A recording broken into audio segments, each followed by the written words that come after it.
Hello guys, andito na sa Cavite City ang sikat na Binondo sa Tondo na nag-o-offer ng iba't ibang klase ng Chinese food. Tulad ng pinagmamalaki nilang chocolate xiaolongbao, fried wonton, Chinese kikiam, lumpiang Shanghai, chicken dumplings, gyoza, boiled kuchay, pork siomai, at ubi buchi na talagang sulit at masarap. Kung gusto niyo naman mag-dine-in ay maganda din dito. Bukod sa malinis ay meron din silang acoustic band at play place na talagang mag-i-enjoy ang mga junakis nyo. Kaya ano pang inaantay nyo? Pupunta na kayo dito sa Rocks Food Park sa Barangay 39, Paterno Street, Cavite City.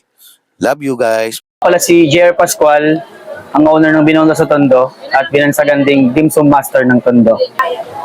Nag-start kami ng business dahil ayaw na rin namin mangamuhan. Gusto na rin namin magkaroon ng sariling negosyo. Kaya sumubok kami, nag-try kami magtayo ng maliit na negosyo. Ito nga yung Binondo sa Tondo.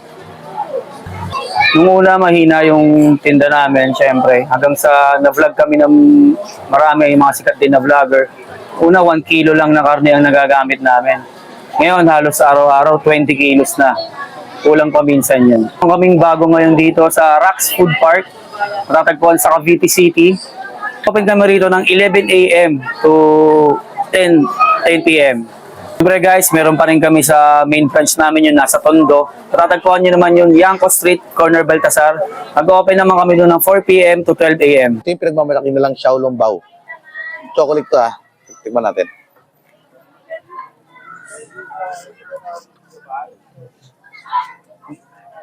Guys, naputok. Pap. Tignan na natin to. Ito, Campos rice to ha. Kahit walang ulam guys, panalo na. Tignan natin to.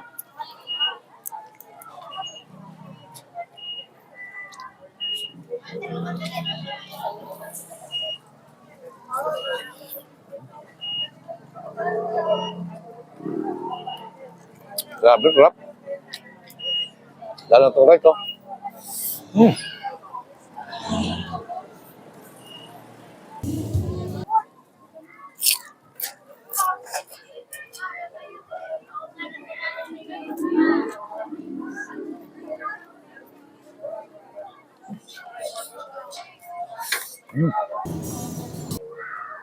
Sarap nito. Pag sinuso natin dito, oh. Mangangangang, oh. Oh.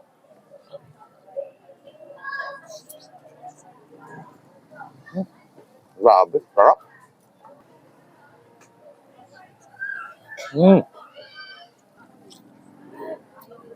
Ito guys, oh, chicken dumplings, oh.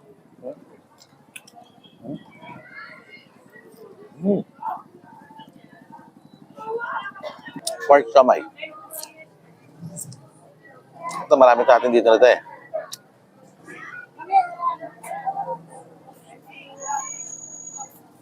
Grabe.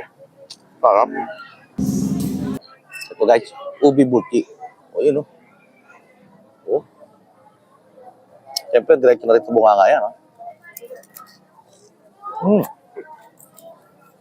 Grabe, palalo rito. Paborito mo talaga yan. Ano tawag dyan?